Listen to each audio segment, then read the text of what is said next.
Hello hi everyone, I am Mohammad Kumar और आज एक नए टॉपिक के साथ हम हाजिर हैं। क्लास 10 के मैथ में आज हम लोग सीक्वेंस एंड सीरीज यानी अर्थमेटिक प्रोग्रेशन के बारे में बात करेंगे। अर्थमेटिक प्रोग्रेशन के बात करने से पहले उसमें कुछ शब्द हैं, उसके बारे में थोड़ा सा चर्चा कर लेते हैं। एक है सीक्वेंस और एक है सीरीज। सबसे पहले बात करते हैं कि आखिर सीक्वेंस होता क्या है। तो सीक्वेंस के बारे में कहा जाता है कि यह वह संख्याओं का क्रमवार समूह होता है जो किसी खास मैथमेटिकल रूल पर आधारित होते हैं। जैसे हम लोग समझने की कोशिश करते हैं, जैसे मान लो कि हम 2, 5, 10, 17, 26 यह कुछ संख्या है। यह जो संख्या दिखाई दे रहा है क्रम से है। 2 के बाद 5 है, 5 के बाद 10 है, 10 के बाद 17 है, 17 के बाद 26 है। इस तरह से बढ़ता हुआ जा रहा है। ऐसा नहीं है कि 2 के बाद 10 आया उसके बाद 5 है, ऐसा नहीं है। यह जो दिखाई दे रहा है यह एक खास तरह के मैथमेटिकल रूल पर आधारित है। जैसे आप देख सकते हैं 1 के स्क्वायर प्लस 1 2, 2 के स्क्वायर प्लस 1 5, 3 के स्क्वायर प्लस 1 10, 4 के स्क्वायर प्लस 1 17, 5 के स्क्वायर प्लस 1 26। यह दिखाई जो दे रहा है यह एक खास तरह के टर्म दिखाई दे रहा है। जो क्या दिखाई दे रहा है कि नेचुरल नंबर के स्क्वायर करके 1 जोड़ता जा रहा है और यह एक क्रम से बढ़ता हुआ जा रहा है। यह जो संख्याओं का क्रमवार जो समूह बढ़ रहा है यह एक सीक्वेंस है। सीक्वेंस वैसा ही है जैसे मान लीजिए कि हम किसी मॉल में गए। मॉल में जब हम लोग देखते हैं तो क्लॉथ को एकदम एक खास अरेंजमेंट में सजाया हुआ रहता है। एक क्लॉथ के बाद दूसरा क्लॉथ, दूसरा क्लॉथ के बाद तीसरा क्लॉथ, तीसरा क्लॉथ के बाद चौथा क्लॉथ, इस तरह से सजाया हुआ रहता है। तो वहाँ जब हम लोग देखते हैं तो मन में आता है कि बड़ा एकदम बेहतरीन तरीका से सजाया हुआ है। क्या एकदम तुरंत बोलते हैं क्या सीक्वेंस में सजाया हुआ है। तो यह एक क्रम है जो सजाने का, वही सीक्वेंस है। तो यही बात कर रहे हैं सीक्वेंस का यहाँ। तो यह जो सीक्वेंस है यहाँ पे यदि हम मान लें इस प्रकार से कि यह एक खास फार्मूला पे आधारित है। मान लो कि एक और हम सीक्वेंस ले रहे हैं। जैसे मान लो कि हमको दिया हुआ है 2n स्क्वायर प्लस 1 tn बराबर, यह एक तरह का दे दिया। क्या आपका यह एक तरीका का फार्मूला दे दिया है जिसके आधार पर सीक्वेंस लिखा हुआ जाता है। मान लो कि हम ले रहे हैं n के जगह पे 1, तो t1 बराबर क्या हो गया 2 × 1 के स्क्वायर प्लस 1, ये कितना हो गया 3। और मान लो कि n बराबर 2 ले रहे हैं तो t2 बराबर क्या हो गया 2 × 2 के स्क्वायर प्लस 1, 4 दूनी 8 1 9। फिर n बराबर 3 ले रहे हैं तो क्या हो जाएगा t3 बराबर 3 × 2 × 3 के स्क्वायर प्लस 1, 9 दूनी 18 1 19। मान लो कि n बराबर 4 ले रहे हैं तो t4 बराबर क्या हो जाएगा 2 × 4 के स्क्वायर प्लस 1, 4 चौका 16 दूनी 32 1 33। यह एक सीक्वेंस बन गया 3 9 19 33, इसी तरह से आगे बढ़ता हुआ जा रहा है। यह भी एक प्रकार का सीक्वेंस है। तो सीक्वेंस के बारे में आपसे पूछ सकता है क्या कि इस प्रकार से कोई एक खास तरह का फार्मूला दे देगा और कहेगा कि लगातार 5 टर्म ज्ञात करें। तो लगातार 5 टर्म आप निकाल दीजिए इस फार्मूला पे आधार पे 1 2 3 4 बैठा करके, यह एक सीक्वेंस हो जाएगा। अब यदि हम बात करें सीक्वेंस के जगह, सीक्वेंस के बाद हम लोग यदि बात करेंगे तो उसका नाम है सीरीज। सीरीज क्या होता है? सीक्वेंस के बारे में तो हम लोग बात कर लिए, एक बात करते हैं सीरीज। सीरीज क्या होता है? तो वैसे सीक्वेंस जो किसी खास अलजेब्रिक, किसी खास, जरूर आप ध्यान में रहिए कि किसी खास नंबर, वैसे सीक्वेंस जो किसी खास अलजेब्रिक साइन के माध्यम से कंबाइन किए जाते हैं वह कहलाता है सीरीज। जैसे आप बात करते हैं यही जो आपका सीक्वेंस लिखा हुआ है 2 + 5 प्लस 10 प्लस 17 प्लस 26, यह क्या किए प्लस, यानी कोई खास हम कह रहे हैं प्लस के माध्यम से इसको कंबाइन कर दिया गया। तो यह जो बना यह आपका सीरीज हो गया।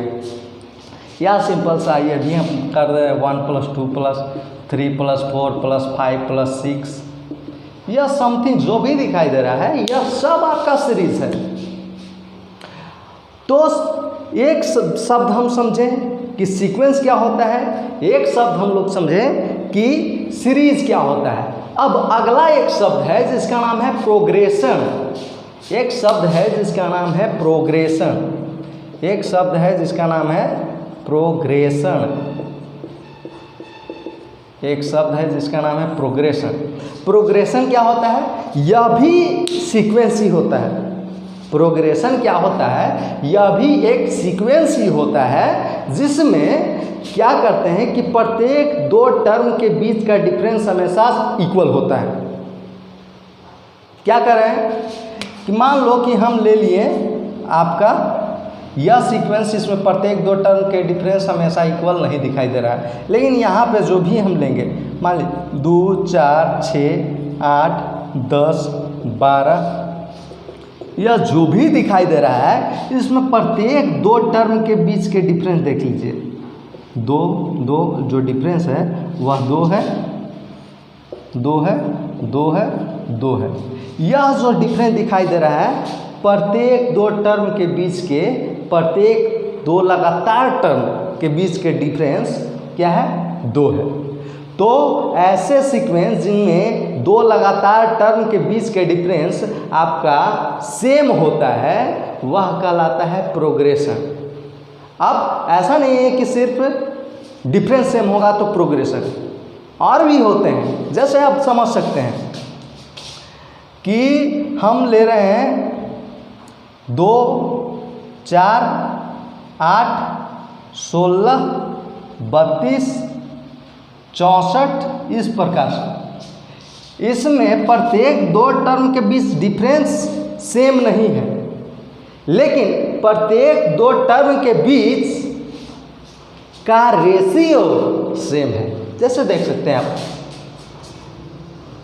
ये T1 हो गया, ये T2 हो गया फर्स्ट टर्म, ये सेकेंड टर्म, ये थर्ड टर्म, ये फोर्थ टर्म, ये 5 टर्म, ये 6 टर्म। यदि हम बात करें कि T2/T1 T2/T1 तो 4/2 यानी 2:1। यदि हम T3/T2 बात करें तो 8/4 यानी 2:1। यदि हम बात करें T4/T3 तो 16/8 2:1। जब ऐसा भी हो तो भी प्रोग्रेशन कहलाता है, लेकिन दोनों में डिफरेंस है। दोनों में डिफरेंस क्या है, यदि खास डिफरेंस होगा तो वह कहलाएगा अर्थमेटिक प्रोग्रेशन। वह क्या कहलाएगा, अर्थमेटिक प्रोग्रेशन। और यदि दो लगातार टर्मों के बीच का रेशियो हमेशा इक्वल हो तो वह कहलाएगा आपको ज्योमेट्रिक प्रोग्रेशन। और ये जो आपका बन रहे हैं यह है ज्योमेट्रिक प्रोग्रेशन। हमको क्या पढ़ना है, अर्थमेटिक प्रोग्रेशन पढ़ना है। हमको पढ़ना है अर्थमेटिक प्रोग्रेशन। तो अर्थमेटिक प्रोग्रेशन क्या होता है, वैसा प्रोग्रेशन जिसमें या वैसा सीक्वेंस जिसमें प्रत्येक नहीं लगातार दो टर्मों के बीच के डिफरेंस हमेशा इक्वल होता है, वह अर्थमेटिक प्रोग्रेशन होता है। तो हम लोग बात कर रहे हैं क्या, अर्थमेटिक प्रोग्रेशन के बारे में चर्चा कर रहे हैं। तो अर्थमेटिक प्रोग्रेशन क्या होता है हम लोग बात करते हैं। मान लीजिए कि एपी, हम कोई एक एपी लिए, एपी, तो एपी जब भी लेंगे तो क्या होगा, दो लगातार टर्मों के बीच का डिफरेंस हमेशा इक्वल होगा। तो वही लेते हैं 1 2 3 4 5 6 7 8 9 10। इस प्रकार से हम ले लिए आपका एपी। अब यदि हम बात करें तो जो भी एपी रहता है उसमें जो पहला टर्म होता है उसको हम लोग फर्स्ट टर्म कहते हैं। जनरली पहला टर्म को तो फर्स्ट टर्म कहेंगे ही, फर्स्ट टर्म कहेंगे। जिसको ए से डिनोट किया जाता है, या फर्स्ट टर्म है उसको T1 भी कह सकते हैं।